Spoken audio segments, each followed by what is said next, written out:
So today we will be talking about the red, blue, white, and pigmented lesions. So pigmented lesions, as you can see, can typically be divided into generalized or localized pigmentations.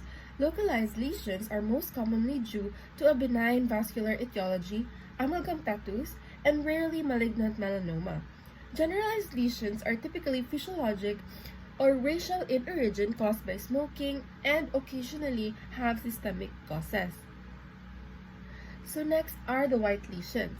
So white mucosal lesions may result from thickening of one or several layers of the oral epithelium. They vary in size, depth, and generally have an irregular outline and may be solitary or multifocal. Common sites are the buccal mucosa, the lateral border of the tongue, floor of the mouth, and hard palate.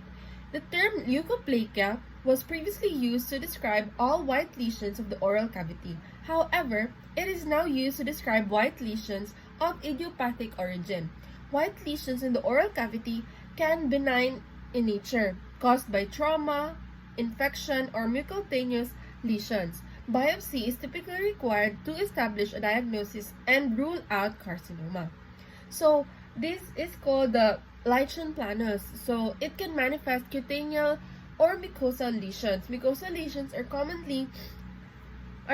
and typically present in the middle age. The most common form from reticular lichen planus is usually asymptomatic and clinically appears as lacy, white lines, and most commonly found bilaterally and in the buccal mucosa. So in the less common symptomatic erosive type, the same reticular pattern is seen, but there are areas of erosion and ulceration. It typically affects the tongue or buccal mucosa bilaterally.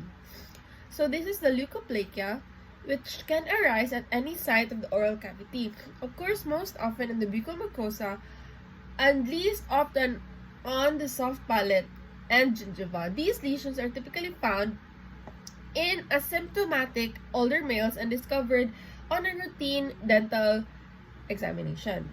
So red lesions, typically they represent an inflammatory process. So yes, when something swells, it becomes a red, right? So however, in a proportion may represent malignancy. Red lesions can be divided into localized or generalized involvement of the oral mucosa. So generalized lesions can be due to an underlying systemic condition or irritative infectious diseases. Localized lesions can also be due to an underlying systemic cause, vascular lesions, and most notably erythroplasia.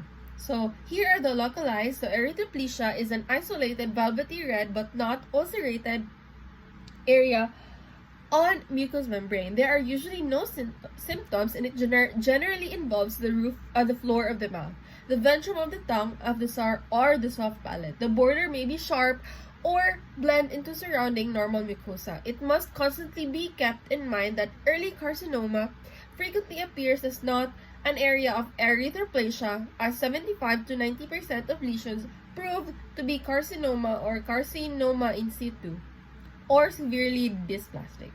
So generalized candidiasis or candidiasis is a common lesion on the oral cavity.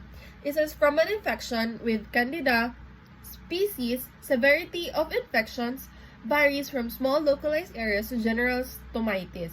Risk factors for development of candidiasis include extreme age of xerostomia, smokers, long-term antibiotic therapy, immunosuppression, and systemic chemotherapy or head and neck radiation.